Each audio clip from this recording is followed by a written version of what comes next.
জয় মা কালী, রাধে রাধে। নমস্কার বন্ধুরা, সকলকে আমার অ্যাস্ট্রো কথা চ্যানেলে ওয়েলকাম করছি। আশা করি নতুন বছরে সবাই ভালো আছেন।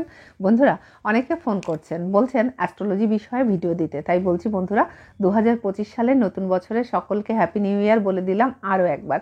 তার সঙ্গে একটা কথা বলি, সত্যিই বন্ধুরা এই 2025 সালের নতুন বছরে আমি এখনও অ্যাস্ট্রোলজির বিষয়ে চ্যানেলে ভিডিও দিইনি সেইভাবে, তবে 2025 সাল নিয়ে কিছু সতর্কতা ভিডিও একটা আমি চ্যানেলে দিয়ে রেখেছি, সেটা যাদের প্রয়োজন একটু দেখে নেবেন প্লিজ। আর বেশি অ্যাস্ট্রোলজিক্যাল রেমেডি বা রাশি নক্ষত্রের উপরে এখনও ভিডিও না দেওয়ার কারণ আমি বেশি ভয় ধরাতে মানুষকে পছন্দ করি না। তাছাড়া পার্সোনাল জন্ম চার্টই একমাত্র সঠিক অ্যাস্ট্রোলজির দিশা দেখাতে পারে।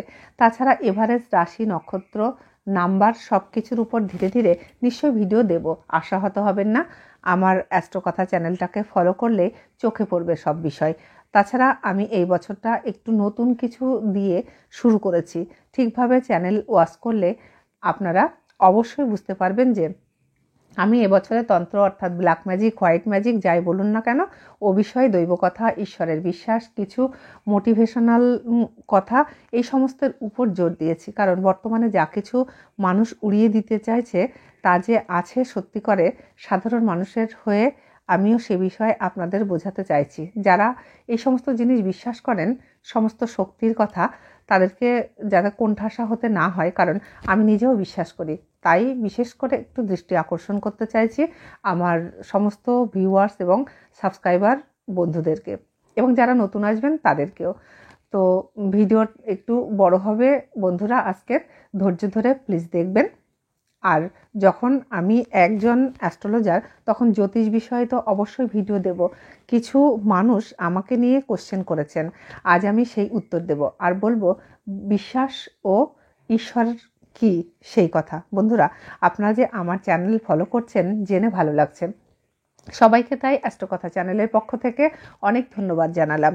আপনাদের কাছে অনুরোধ, আপনারা এইভাবে আমাকে ভালোবাসা দিন। আর বন্ধুরা আমি কি কাজ করি সে বিষয়ে এতদিনে আপনারা জেনে গেছেন, তবু আজ আরও একবার বলছি, আমি অ্যাস্ট্রোলজার বেদাংশী শাস্ত্রী বীণা, এছাড়া বাস্তুবিদ এবং দৈবিক তন্ত্র সাধিকা, সংখ্যাতত্ত্বের উপর কাজ করি। এরপর থেকে আশা করি আমার সম্পর্কে আর এত ডিটেলস বলার দরকার হবে না। সংক্ষেপে নিজের পরিচয় দিয়েই আমি সরাসরি ভিডিওতে প্রবেশ করব, তাহলে আমি যে বিষয়ে ভিডিও করব তার সম্পর্কে বেশ কিছু কথা আপনাদের আরও জানকারি দিতে পারবো এবং আপনাদেরও সময়ের অপচয় হবে না। যারা আমাকে জ্যোতিষতন্ত্র, বাস্তু এই সমস্ত ব্যাপারে যোগাযোগ করতে চান বা এই বিষয়ে দেখাতে চান, তারা আমার কন্ট্যাক্ট নাম্বারে যোগাযোগ করবেন যে কোনো দিন সন্ধ্যার পরে। তবে বুকিং করার পরেই কিন্তু বিস্তারিত কথা হবে। আর একটা কথা বলি বন্ধুরা, আমার একজন গুরুজন স্থানীয় ব্যক্তি কমেন্টে জানতে চেয়েছেন আমাকে মা সম্বোধন করে যে আমার নাম কি। তাই বিশেষ করে তাকে এবং বাকি অন্যদেরকেও একই সঙ্গে সবাইকে উদ্দেশ্য করে বলছি, আমার নাম বীণা। অ্যাস্ট্রোলজি শেখার পর আমার শ্রদ্ধেয় গুরুজি মহামান্য বিখ্যাত জ্যোতিষতান্ত্রিক বিপ্লব ঠাকুর আমার এই নাম এবং পদবিটি দিয়েছেন, অর্থাৎ তিনি নাম দিয়েছেন জ্যোতিষ সমাজে বেদাংশী শাস্ত্রী। আর যেহেতু আমার নাম বীণা, তাই লাস্টে বীণা দেয়া হয়, অর্থাৎ বেদাংশী শাস্ত্রে বীণা। এইখানে আরও একটা কথা বলি, আমি বৈদিক জ্যোতিষ শিখেছি গুরুজি বিপ্লব ঠাকুরের কাছ থেকে, কেপি শিখেছি দিশারি ঘোষের কাছ থেকে, যিনি আর্যভট্ট ফাউন্ডেশনের সঙ্গে জড়িত।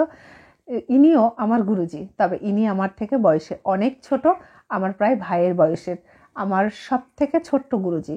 এছাড়া উজ্জ্বলদা এবং অঞ্জনাদির কাছ থেকেও কেপির হাতেখড়ি দিয়েছিলাম আমি। এনারাও অ্যাস্ট্রোলজির জগতে নিজ নিজের স্থানে স্বনামধন্য। আর আর কয়েকজন আছেন যিনি নিউমোরোলজি আমাকে বুঝিয়েছেন, তার মধ্যে একজন হচ্ছেন বাপিদা, তিনিও অ্যাস্ট্রোলজার আমাদের লোকালি। তো যারা আমাকে সঠিক অ্যাস্ট্রোলজার হিসাবে পরখ করতে চান তাদের জন্য আমার টিচারদের কথা বললাম, এছাড়া আমার প্রচারের জন্য নয়। কিন্তু এছাড়া আরও একটা কথা বলি, আমার তন্ত্র শিক্ষা হয়েছে পাগল ঠাকুরের কাছ থেকে, অর্থাৎ পাগল বিশ্বাস, যিনি হরিচাঁদ গুরুচাঁদের একজন পরম ভক্ত।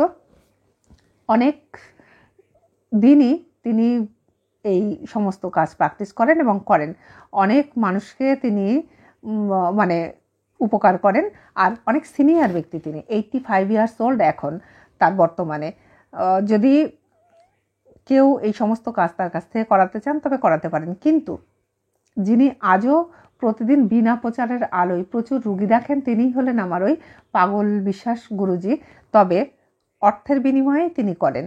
ওনার যে 85 বছর বয়স হয়ে গেছে, এখনও কিন্তু উনি ভীষণ শক্তি সমর্থ এবং সব কাজ করতে পারে। তাই যারা খারাপ তন্ত্র না করে শুধু ভালো তন্ত্রের কাজ করে তারা কিন্তু সুস্থ থাকেন, ক্ষতি হয় না। কিন্তু খারাপ তন্ত্র অবশ্যই অলওয়েজ টাইম ক্ষতিকারক, সেই দিকটা অ্যাভয়েড করতে হবে যারা প্রকৃত তন্ত্রের প্র্যাকটিস করতে চান। যার কথা এখানে সম্পূর্ণ বলা যাবে না, আমার ওই বিপ্লব বিশ্বাস গুরুজির কথা, কারণ উনি ঠিক প্রচার করতে ওইভাবে চায় না, আর আমার বলারও কোনো আদেশ নেই। আর সর্বোপরি আমি কৃষ্ণ মন্ত্রে দীক্ষিত, ঠাকুরনগর পঞ্চানন আশ্রমের কর্ণধার অর্থাৎ মহারাজ দুঃখিয়ানন্দ ব্রহ্মচারী আমার গুরু বাবা, কিন্তু স্বপ্নাদেশে মা কালীর তন্ত্রের আদেশ প্রাপ্ত আমি। বাড়িতে আমার মন্দির আছে, বাবার বাড়ি প্রায় 100 বছরের কালী মন্দির, সেখানে শিব মনসা সবই আছে। আর শ্বশুর বাড়িতে প্রায় 200 বছরেরও বেশি পুরানো দুর্গা মন্দির। বাড়িতে প্রতি বছরই দুর্গাপুজোর সময় দুর্গাপুজো হয়। কৃষ্ণ মন্দির আছে। আমি ঈশ্বর বিশ্বাসী, সনাতন ধর্মাবলম্বী, সৎ সরল একজন সাধারণ গৃহবধূ, একজন প্রায় সদ্য প্রাক্তন সৈনিকের স্ত্রী, একজন প্রাক্তন পুলিশের মেয়ে, 20 বছরের এক ছেলে সন্তানের মা, ইনকমপ্লিট MA। 2001 সালের বিয়ের পর থেকেই পড়ার সমাপ্তি হয়। তখন আমি প্রাইভেটে হোমিওপ্যাথি পড়েছিলাম, সঙ্গে আমি সাহিত্যিক অর্থাৎ আমি একজন কবিও, কবিতা লিখি, আমার বই আছে এবং বিভিন্ন পত্রপত্রিকাতে আমার কবিতাও একসময় প্রচুর বেরিয়েছে। আবৃত্তি করতে পারি, রীতিমতো প্রোগ্রাম করতাম আবৃত্তির, এবং শুধুমাত্র বলা নয়, মানে আমার শেখা জীবনের বিশেষ কারণে আমি বর্তমানে মণি ছাড়া ফণি। আরও একজন আমার ধর্ম জানতে চেয়েছিলেন কমেন্টে, তাই এখানে ধর্মটা বললাম। আমার বাড়ি কোথায় সেটাও অনেকে কমেন্টে জানতে চেয়েছেন। সে পরিচয়টা অর্থাৎ সেই স্থানটা এখনও সবার সামনে আনার সময় হয়নি। আরও আমার চ্যানেলটিকে সাবস্ক্রাইব করুন। আমাকে আপনাদের মাঝখানে যদি একটা জায়গা করে দিতে পারেন তাহলে সবার জন্য সবার সামনে আমার ঠিকানা বলবো। আজ কথা দিলাম বন্ধুরা, যে কোনো কাজে জানেন তো নিজেকে পরীক্ষা দিতে হয়। অনেকে কৌশলে অনেকের পরীক্ষা নেন, আর সব বুঝেও অনেক সময় যেমন চুপ থাকতে হয় তেমনি আবার জবাবও দিতে হয়। এই ভিডিওটা আজ সেই কারণেই বানাবো বা বানাচ্ছি। আশা করি আমার বিষয়ে সবার সব উত্তর পেয়ে যাবেন। বন্ধুরা, আমার নাম আর ফোন নাম্বারটা কিন্তু প্রত্যেকটা ভিডিওর স্ক্রিনেই দেওয়া থাকে। আর কাজের ক্ষেত্রে যার ধর্মটা বিষয় নয়, সব বুঝেও উত্তর দিলাম, নির্বোধ ভাববেন না। কথাই বলে জনতা জনার্দন। আমি উত্তর ওই সব প্রশ্নের নাও দিতে পারতাম, তবু আপনাদের ভালোবাসার উত্তর দিলাম ভালোবেসে। আপাতত আসতে চাইলে বা আমাকে যদি কোনো বিষয়ে দেখাতে চান তাহলে ফোন করবেন, এলেই জানতে পারবেন আমি কোথায় থাকি। সকলকে প্রশ্ন করার জন্য অসংখ্য ধন্যবাদ। বন্ধুরা, এবার যদি আমাকে ভালোবাসা দিতে পারেন তাহলে আমার অ্যাস্ট্রোকথা চ্যানেলটিকে লাইক, শেয়ার ও সাবস্ক্রাইব করলেই হবে। বন্ধুরা, যাবার আগে একটা কথা বলবো, যখন যেমন সময় তখন সেভাবেই মানুষের পরিচয় হয়। মানুষ সামনে আসেন, সব সময়ই সব কালের প্রচার ছিল।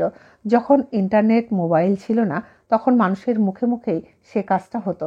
যেমন ট্রেন, প্লেন, বাস যখন ছিল না তখনও মানুষ যোগাযোগ যাতায়াত করতেন চিঠিতে, হেঁটে, জাহাজে, ঘোড়ার পিঠে, নৌকায়, গরুর গাড়িতে, ভ্যান, রিকশায়, সাইকেলে। ইতিহাস ঘাটলেই তা জানতে পারবেন। পরিবর্তনই পরিবর্তন করায়। তাই সবার আগে নিজেকে প্রশ্ন করুন, নিজে কতটা সৎ। আপনি জ্যোতিষ, ঈশ্বর বিশ্বাস করুন বা না করুন, তাতে জ্যোতিষের বা ঈশ্বরের কিছু এসে যায় না। তিনি আছেন, আপনি কর্ম দিয়ে তাকে খুঁজে নিন। সবাই কিন্তু ভণ্ড নয়, বুঝেছেন? মা শারদা বলতেন, কারো দোষ দেখো না বাবা, দোষ দেখো নিজের। কৃষ্ণকালী, শিবশ্যামা মা, মা শ্যামা সুন্দরী বা তারা মা, আরও সমস্ত দেবদেবী আছেন, সবাই আছে। বিশ্বাস করলে, আর না করলে নেই। ভালো থাকুন বন্ধুরা। আজ এ পর্যন্ত। নেক্সট ভিডিওতে আপনাদের সমস্যা নিয়ে আবার আসব। আজ আর আপনাদের সমস্যার কথা বেশি বলতে পারলাম না, তো আমার সম্পর্কে যে জানকারির প্রয়োজন ছিল সেটুকু দিয়ে দিয়েছি। আজ তাহলে আসি, আর নেক্সট পর্বে দেখার হবে নিশ্চয়ই। ততক্ষণে সবাই ভালো থাকুন। All the best.